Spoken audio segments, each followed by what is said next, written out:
You're listening to Who's Tom and Dick, a weekly podcast with your hosts, Martin Weavers, fighting stage 4 lung cancer, and Patrick Mortimer, living with heart disease. Why not grab yourself a cup of coffee, sit back, and enjoy the chatter as we discuss and share information, talking about tough subjects, and offering help, support, and motivation with a positive mental attitude. Howdy, Martin. How are you today? Oh, we've got a howdy back, have we? Yeah. I'm fine. And before I've started the meeting today, I had a shower, and then I came out of the bathroom, and then instantly the shower rail fell down. So, oh dear, what a nightmare! But your bed didn't fall down while you were in. I know. But It'd be embarrassing. How are you? All right? I'm fine, mate. Yeah, good. Looking forward to the interview. Yes, we've got a very interesting interview today, haven't we? We've never ever done a rugby player, have we? No. We've done footballers. That to be put off by a rugby player because he has fought cancer twice. Yeah. Which is remarkable, really. And he runs a huge big charity as well, doesn't he? Yes, he set up his own charity or his own business, I'm not sure. Yeah. We'll have to ask him, called Making My Grass Greener. Yeah. You can find that at www.makingmygrassgreener.com. Yeah. So shall we introduce him then? Ex-Scottish international rugby player, rugby league player, 2 times cancer survivor, ambassador for the Teenage Cancer Trust, and founder of Making My Grass Greener. We welcome today Mr. Harvey Burnett. Welcome, Harvey. How you doing? Hi, Harvey. Thank you very much. Yeah, no, I'm well, thank you. Looking forward to coming on. I've been excited about this. Yeah, we've been trying to arrange this for ages, and it seems, I'm glad it's happening now. So, but you don't sound very Scottish, though, Harvey. This is a question I've had to answer for a long time. Half my family are Scottish. I was born in London and I grew up there. However, I have very strong Scottish ties, although my voice is quite deceptive. I saw an interview with you. I think it was you played Australia youth level, it was. And that's how I first found out that you weren't Scottish. I was really surprised. So, Harvey, can you tell me more about your diagnosis and the type of cancer you have? Of course, yeah. So the full name of the cancer I have is small round cell desmoplastic sarcoma. I was diagnosed at 23 because I found a tumour, and there's currently no cure to my cancer. It's incredibly rare. You know, there's only hundreds of cases of it ever recorded. But they gave me a 7% chance of making it to the 5-year mark, and we're currently in year 6. So, I'm way past my sell-by date. Well, you look very well, if I can just say that. So when I first got my cancer, I was a football referee, and I was running around and I got breathless. How did you first find out there was something wrong there? Well, I think hindsight's a beautiful thing, because there are definitely things that I noticed, but I obviously never put down to it being cancer. So I just presumed it was other things. So I definitely put it off for a long time. But the first thing I noticed that was concerning was a lump. For me, that was it. However, as I said beforehand, I was a professional rugby player, and I was one of the fittest in the team. Always was. That was kind of like my thing. And I signed for a new team, and all of a sudden I started to fail fitness tests, which has never happened in my life, ever. I've never failed a fitness test. I've usually been at the front. And I put this down, and there's always a formula to everything, isn't there? Like, if I'm not fit enough, and I was playing semi-pro at the time, I thought, right, I'm going to have to be more serious at home and start training more and, trying to build this back up. And the harder I trained and the more unfit I got, that's when, I realised, there's something wrong at the moment. But again, I didn't straight away think, I've got cancer. And I saw my doctor, and I was actually misdiagnosed at first with a hernia and stress. So I just stopped playing rugby for a while, to focus on relaxing. I tried to reduce stress at work. And it just didn't work. It got to the point where I was like sleeping through my alarms, just not being able to wake up. I was exhausted all the time. And that's when, because I was up north playing rugby, I came straight back down to London, and I went into the hospital down there. And within a week, I was full time in the Marsden. Wow. I think I had lived with it for between 9 months to a year, which wasn't great because it was like stage 4. It was pretty bad by the time I got in there. But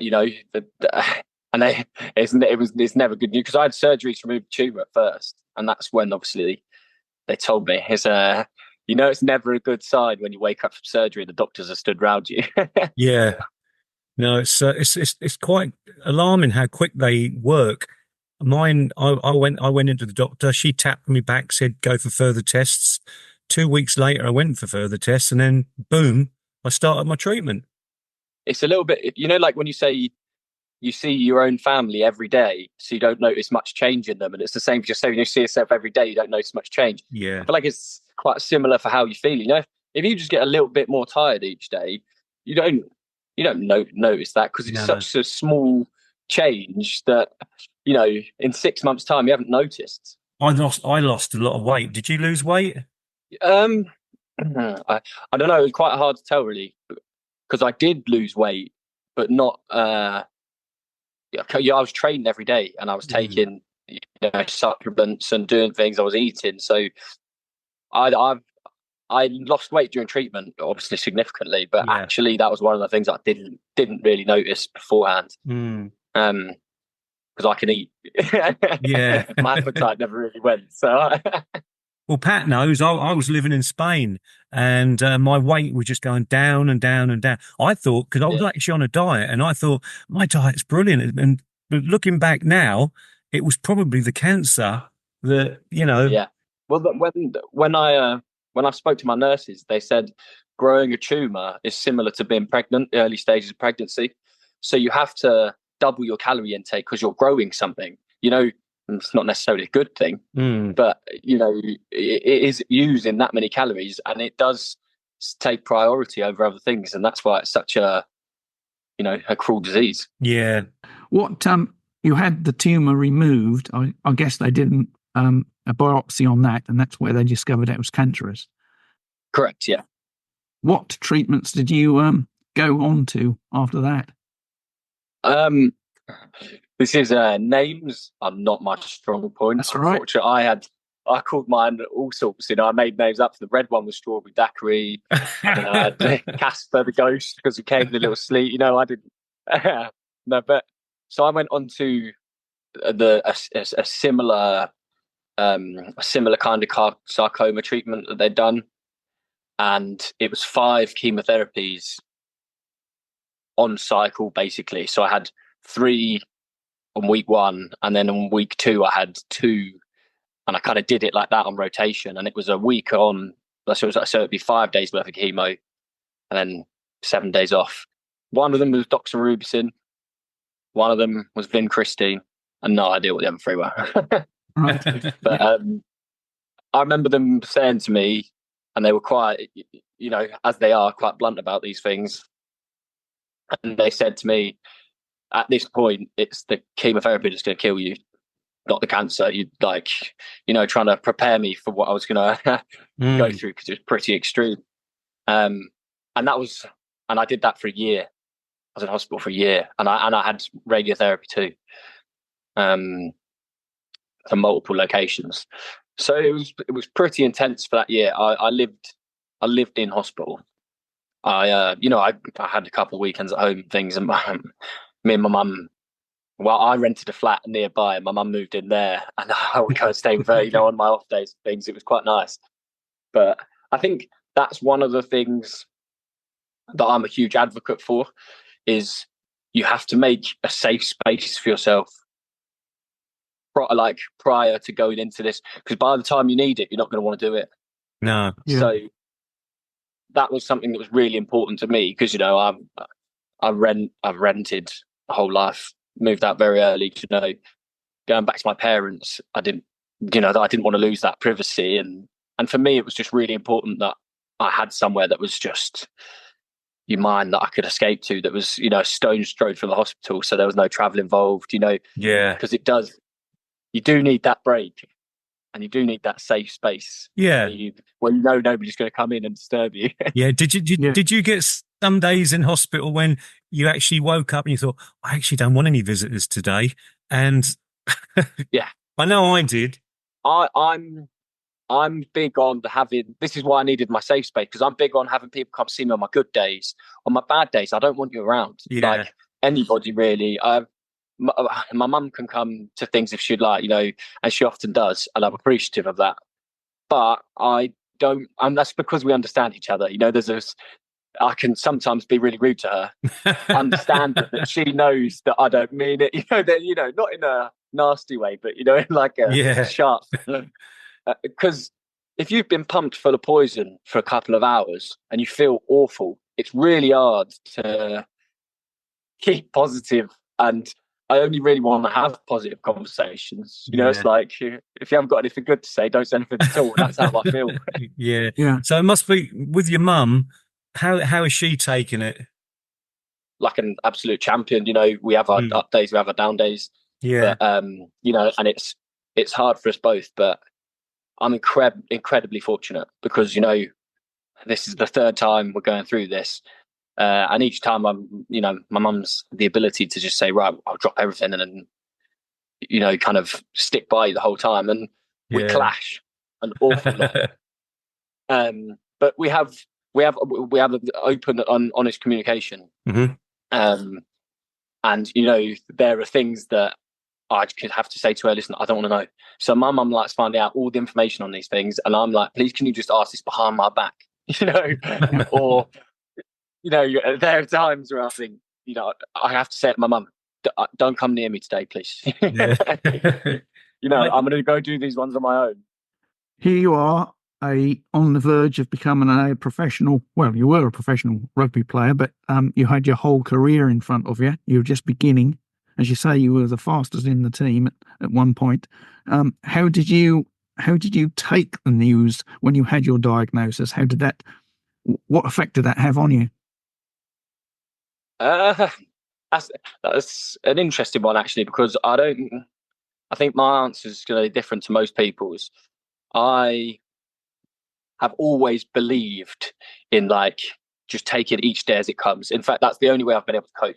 I know it's very cliche, but especially trying to become a rugby player, everyone tells you it's a pipe dream. That's not going to happen in itself. And the dream only lasts as long as you have a contract. So I've lived my whole life, almost year by year, just training, doing things. So when I found out I had cancer, I was relieved to a certain extent because there was an answer for why my life seemed to be going so wrong. And I couldn't, work out. I was thinking, how can't I hold down a job? I'm losing my rugby career, all these things I had an answer for, which, inside I was ready for, I knew that something wasn't right. And then absolutely zero emotion. One, because I think it's been beaten out of me as a rugby player, which I'm fortunate for, because my first question is, right, what's the training plan? What do we have to get through here? So when they explain to me, right, it's this, you have X amount of cycles, it's going to last this long. In my head, I wrote the next year off, and I just said to myself, well, this is what I just have to do. Yeah. There's no pros, there's no cons, this is something I don't have a choice over. And I think that was the moment that I realised, you may have to do this 100 times. And I made a deal back then that I was like, it doesn't matter how bad it gets, you just get up each day. And sometimes I'm grateful because I think, I really enjoyed watching TV today. Yeah. It's funny, the little things in life I appreciate now. And times when I used to get really not angry, because I've never been an angry person, but I just let it, pass me by now and think, get on with it. No, I think it definitely, I'm with you. I think it really changed my perspective on things. It didn't change my personality. There are still things that wind me up, but there are still things I have a go at. But generally speaking, I let way more go now than I ever did before. Yeah, you do. I don't know why it is, but I think it's because you're happy to still be here. So what sort of support have you had from the family? Have you had friends that have supported you, or have they found it difficult to cope with? Have you found them moving away? Because people treat you differently once they know you've got something like this, don't they? Mm. Yeah.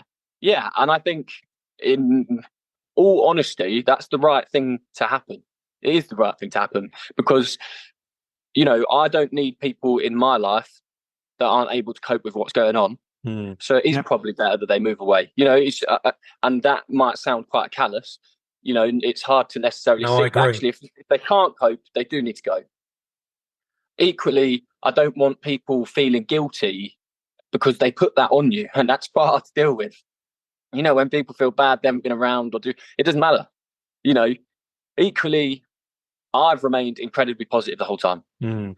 And if I'm going to give people positivity, I get positivity back. That's the exchange.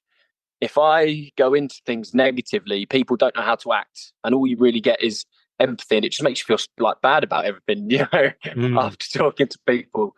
So yeah, I have an awful lot of people who support me, and thank the Lord or whoever for my rugby community. I've made some incredibly good friends over the years, and they have stuck by my side throughout.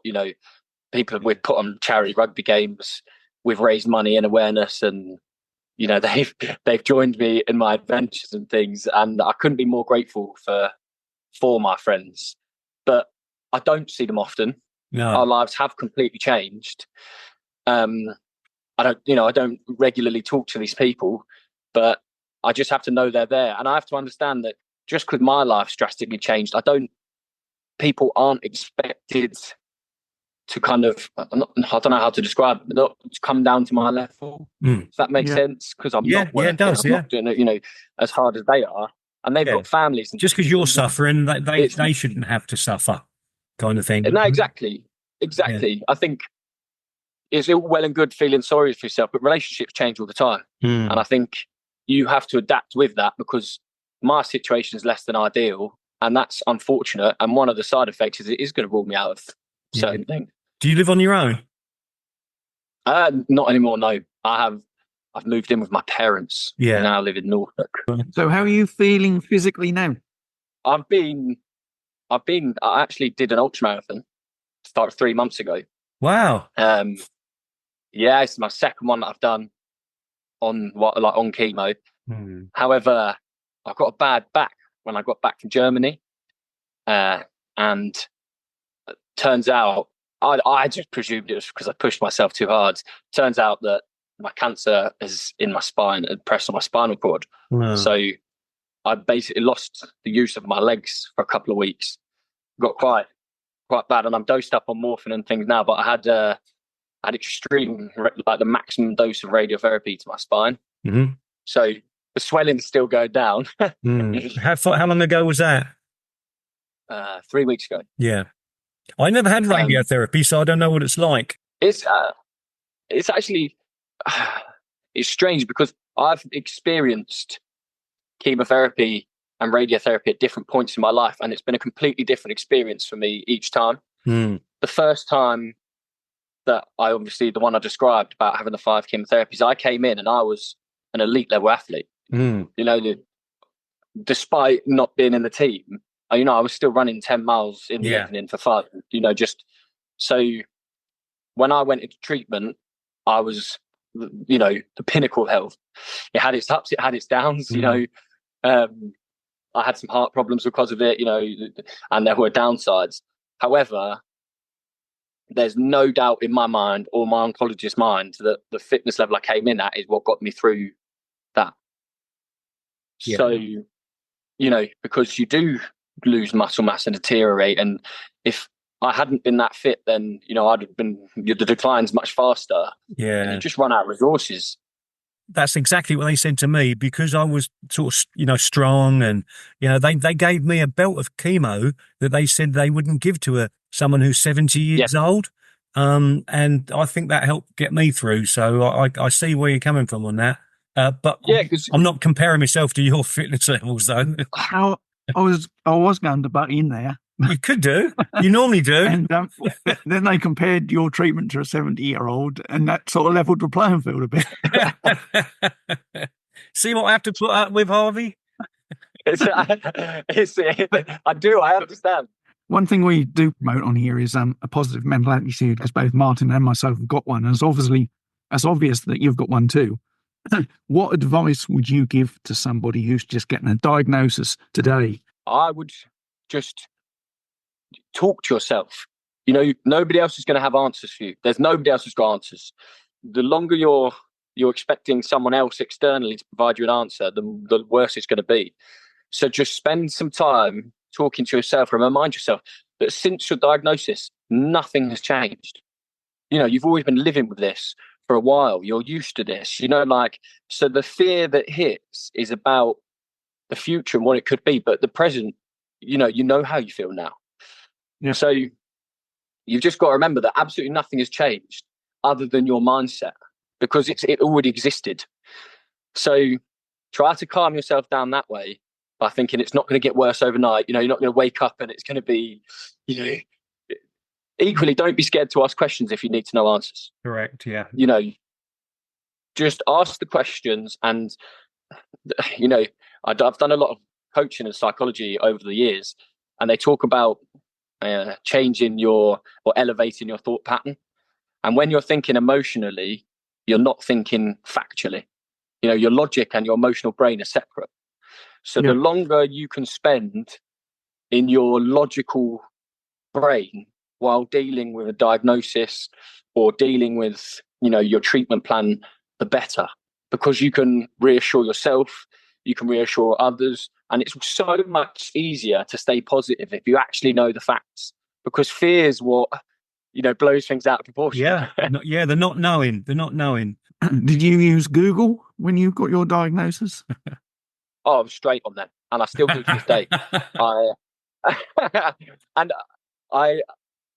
I used to think, I can't do this. This is rubbish. But I've found other treatments. I found articles. I found diets, and there's zero doubt in my mind that the Googling and researching I do, and I would just like to put it out there that you have to fact check and cross check, and, you know, bring things to your oncologist. But that's what my appointments have become. My appointments have become sitting down with an oncologist and me saying, I found this. What do you think? You know, because 9 times out of 10, they haven't heard of it. Yeah, you know, but you're doing the right thing. You're actually asking your oncologist. You're not just going ahead and doing it on your own. You know, and it's a team thing. Equally, there are times where I don't listen to them. You know, I just straight up think that one's not for me. Well, equally, for everything that's good on the internet, there's something bad as well. And there's also a lot of so-called miracle cures. You must have come across those in your time. I have. I've tried a few of them, you know, if they're not risky. But equally, this is how I stumbled upon this treatment in Germany, which isn't a miracle treatment, but, you know, reading about it and with the odds I had and the position I'm in, yeah, I found miracle cures, but equally I found ones that are real. You know, I was devastated when I found out that this existed. My oncologist knew about it and she wasn't allowed to tell me. You know, so going on Google and researching these things could have saved my life. It could save other people's lives. You know, equally, I learned things about diet and training through my friends who are nutritionists and, you know, experts that I've gone to. An awful lot of them contradict what you're told by the NHS, because they have to give you something that's one size fits all. You have to understand that the NHS is a system that caters for everybody, and there is, you know, guidelines that they're not allowed to go outside of, and that's fine because that's how the system has to run. But that doesn't mean we as patients can't go outside the lines ourselves, because you know, at some point I have the conversation with my oncologist all the time, and they're saying, you know, there's nothing else. That's it. We've run out of options. And then I think, all right, then so I'll just go and try this and do this, and you know, why not? What is there to lose? I've had so many different things. I've had tablets that that made my liver go funny. I've had tablets that made my heart go funny. Had to come off all of them. Then I had the chemo, and then I had the immunotherapy. And then suddenly I was in hospital last year when Pat came in, and that's when we decided we was going to do a podcast. He said, what are you going to do now? You're going to give up singing. I said, no, I don't know. He said, let's do a podcast. So that's how this started. But then that point in time, the doctor said, do you want to try these new tablets? He said, you're only the second person to use them. And I thought, well, for a penny in for a pound. And they've completely wiped the cancer out of my lung. Awesome. But they don't work for everybody, you know, as you probably know, you know, we're all different cases, aren't we? He's had all these tablets that, you know, the one that made his heart go funny. He's had one that made his liver go funny. He's still trying to find one for his sense of humour.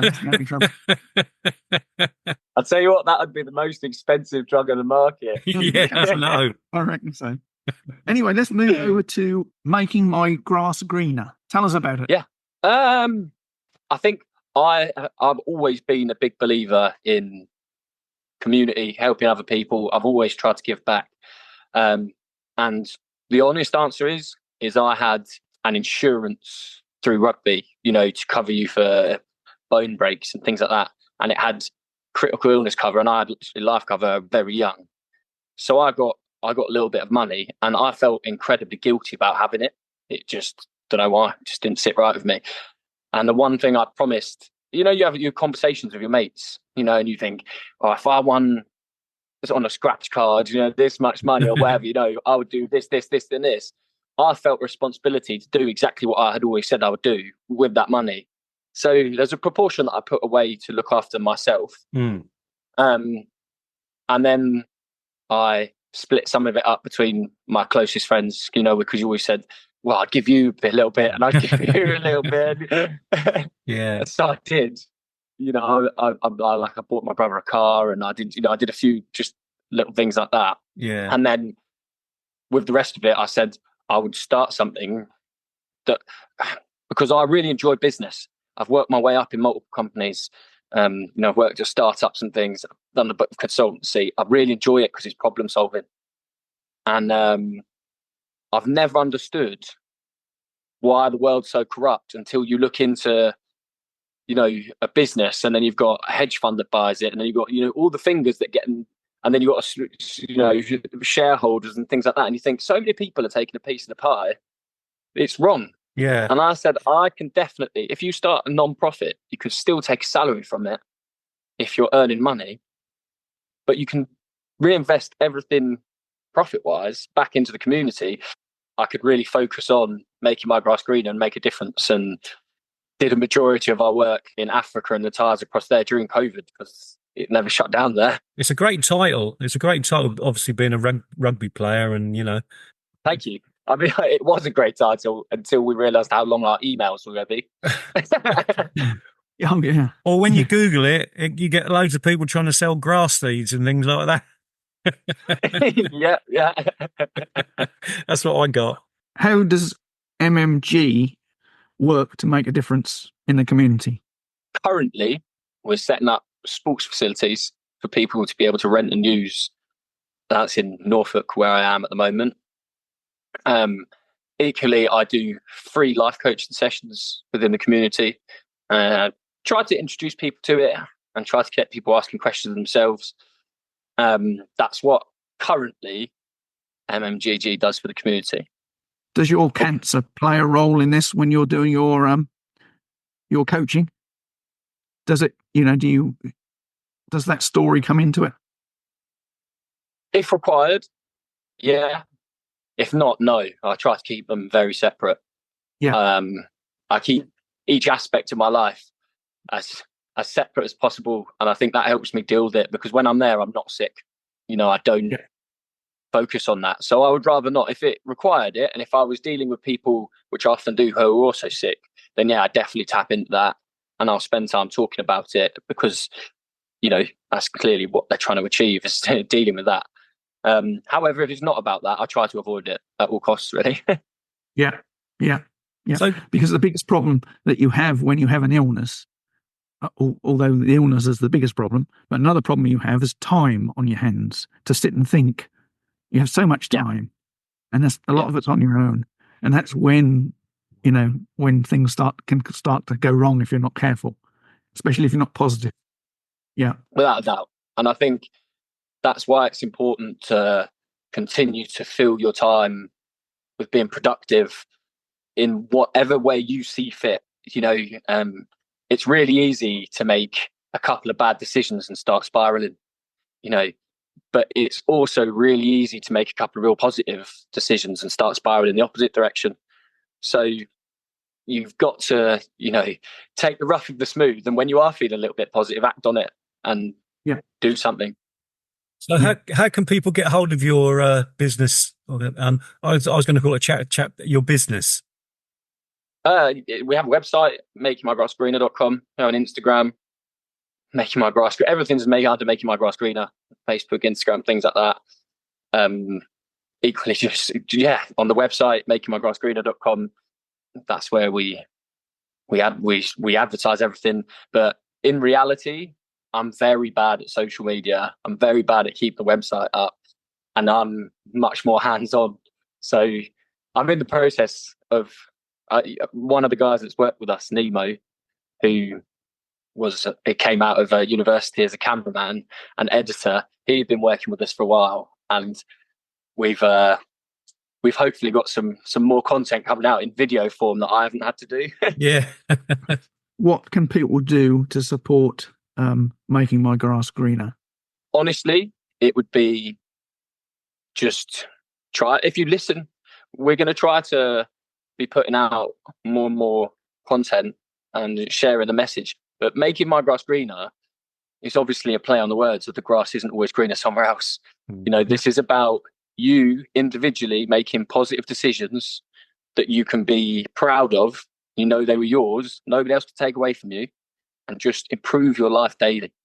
There's no Making My Grass Greener was never about making money. It was all, if everything I put in never came back to me, and it just disappeared, that'd be fine, because all it was doing was about trying to prove to people that you can make positive change regardless of the situation you're in.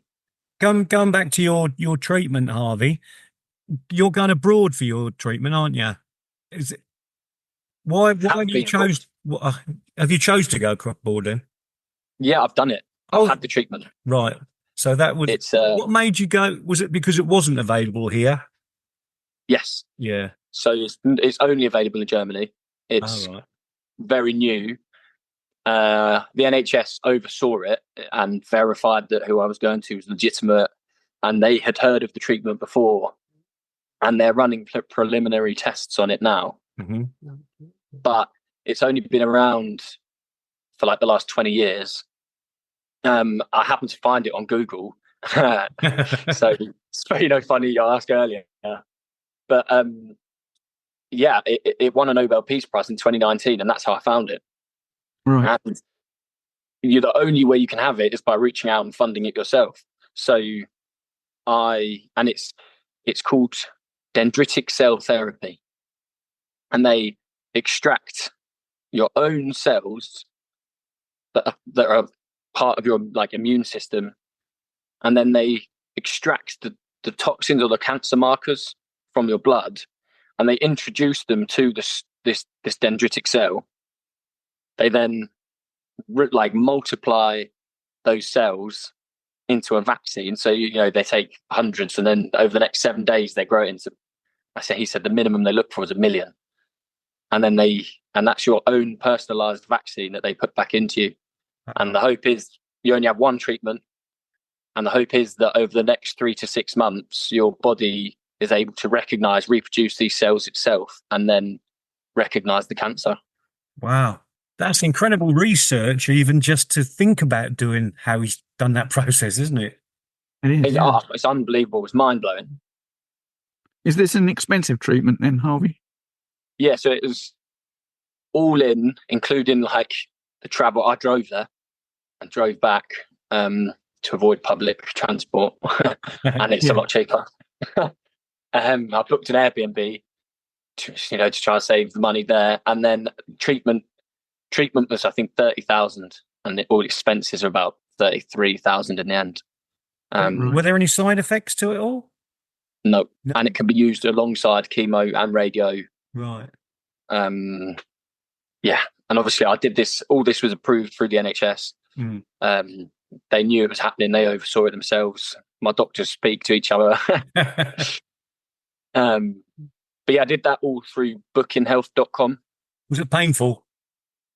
No, it was just literally took blood one day and then had an injection back in my... Yeah, you'd like that. Yeah, so... Yeah, absolutely no side effects. Across the board, it's got a 65% success rate. But obviously, my cancer's so rare; it's never been tried on it before. There's zero guarantees or anything. But there's hope.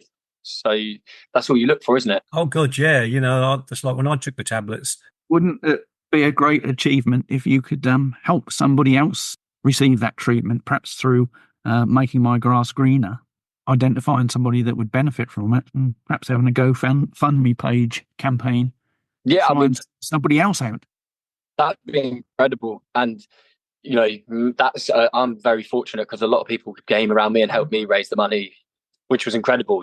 I'm very, very grateful that everyone did that because it went from speaking to a doctor to needing the money in like 48 hours, and it's like, how on earth are you going to do this? I mean, I was fortunate enough that I'd already looked into it and I kind of guessed how much it was, and people were very, very nice. I think we raised like £13,000 very quickly, and I'm very, very grateful for that. But yeah, Harvey, what do you think is not available in England then? So it's an early stage treatment. So I don't. You can't really quote me on this because I don't know how true it is. No, but the doctor in Germany told me if it doesn't have 40 years worth of research, the NHS don't consider it. Really. Yeah, no, that is right. If it's not past X amount of trials and done this, then it's so. This is still very much in trial stage, and I'm hoping I can be part of research data, things like that. That's what we're all doing at the moment.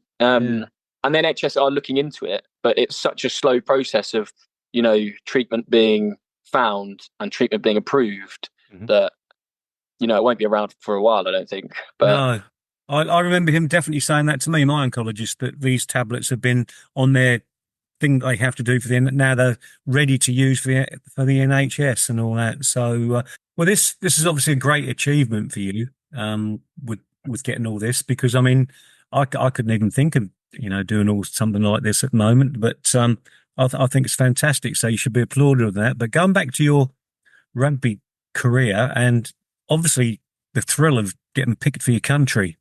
I mean, that can you tell me what it's like to pull on the jersey of the country? Oh yeah, I can, and I'm very proud of the fact that I can, because it's the thing I'm most proud of that I've achieved anywhere. That's what my next question was. What's your proudest achievement? My proudest achievement is winning the European Championships for Scotland, without a doubt. It was my first international tournament. I was 19. I was actually struggling at my home club. I'd fallen out. We had a new coaching staff, and I'd fallen out of favour. And I was thinking, I don't know what to do. I'm from London. It was the only professional team in London. Can I move up north? So then to be picked for Scotland and to have the camaraderie of those boys, because it's not the same as anything else, because you've earned that spot. Nobody can take it from you. So it sounds silly. When you're at your club, you're always watching your back. Your contract's always on the line. Yeah. Whereas in an international tournament, the squad's been named. You're there. You're pretty safe. There's no competition. That's the squad. You're there to just try and achieve something. And that was pretty magical. Makes me tingle thinking about it. I love talking about sport. And so did you play for Scotland all through your youth as well? I actually never played for Scotland youth. Oh. My first tournaments were straight with the first team. So the youth competition you saw was actually the Commonwealth Games. Because it's 1818 it was. I think the score on that game. Yeah, so it was actually the Commonwealth Games. Oh, wow. You've been in the Commonwealth Games? Yeah, and it was mind blowing really, because the Australians turned up, the New Zealand turned up, but it was all I can't remember if you had to be amateur to do it or you couldn't be full time. So, there was some sort of rule which meant all the teams just entered their youth teams. Yeah. Instead of, so it was like the under-20s of all the nations. But then, Papua New Guinea and teams like that, they entered their first team because none of them were. So it was a great experience. Yeah. Oh. Well, I tell you what, Harvey, you've been a fantastic guest on the show, haven't you, Pat? Thanks very much, Harvey, for the interview. We really appreciate it. And people often ask us, where's, you got Tom Dick. Where's Harry? I think we found our Harry, don't we? Yeah.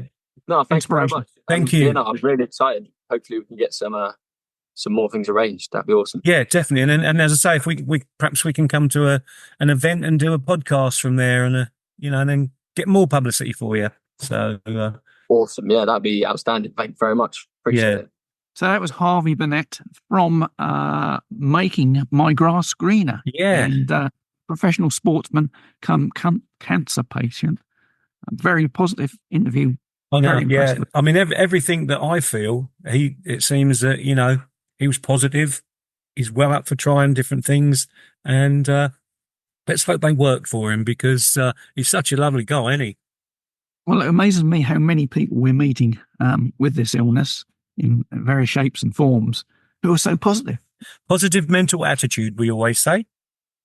Yes, indeed. Right. So what we got next week? Well, we've run over a little bit this week with that interview because that was so enthralling, and I'm sure our listeners will find that very, very interesting. Yeah. Might be just me and you, hey? Might just be me and you. And we've got quite a lot lined up in the future, but thanks everybody for listening. Yeah, thank you for listening. Interesting. Yeah. And we'll be back next week with something different. Yeah, we certainly will. Bye, everyone. Bye. Bye. You've been listening to the Who's Tom and Dick podcast with your hosts, Martin Weavers and Patrick Mortimer. If you enjoyed this episode, please subscribe to the show on Apple, Spotify, or your favorite streaming platform. New episodes are available every Friday. Thanks for tuning in.